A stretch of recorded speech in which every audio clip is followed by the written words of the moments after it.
outstanding kid. And not really a kid anymore, but he's turning into a young man. And when I think of Zach Gill, and I think of some of the things that went, obviously your senior season, to be fair, was not what he wanted.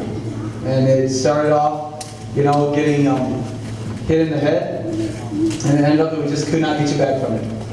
And sometimes things happen in life that you just can't place why it would happen. And I don't have that answer for why that happened in your senior year, but I know there's a reason. And someday, maybe we'll know, and maybe we won't. But the way you walked through this season, the way you handled yourself, the way you conducted yourself, the way you kept coming to practice working, I'm going to remember that for a long time. Zach, you really impacted it. Nice job.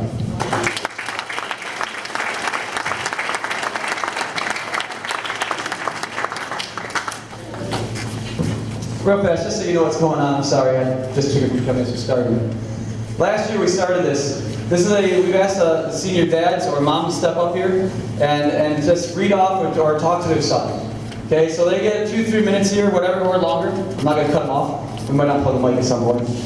Okay, but a couple minutes where they get to tell their son what they see in them. It can have something to do with wrestling. It doesn't even have to touch wrestling.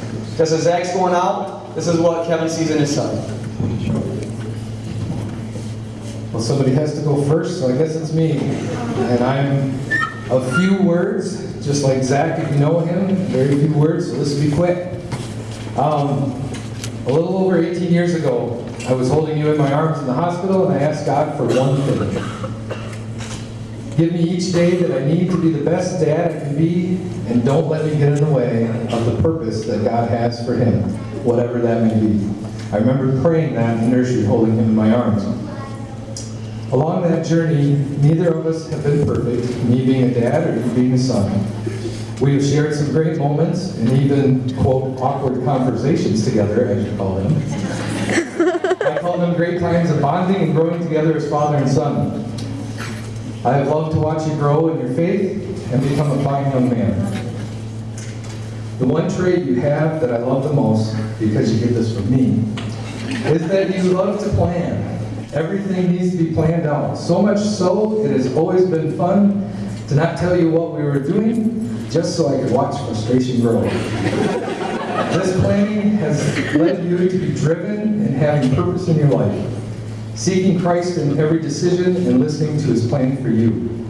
You have constantly tried to live with God's purpose in mind. Never has this been more evident than the trials of this wrestling season. Once again, when you were faced with life not going the way you planned, you recognize that God is still in control and has a purpose for your life.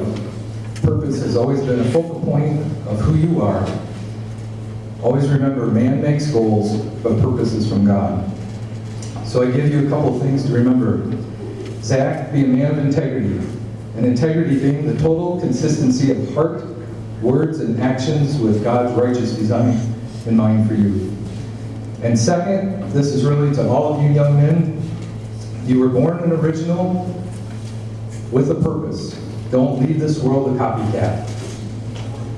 And finally, Zach, may the Lord bless you and take care of you. May the Lord be kind and gracious to you. May the Lord look on you with favor and give you peace.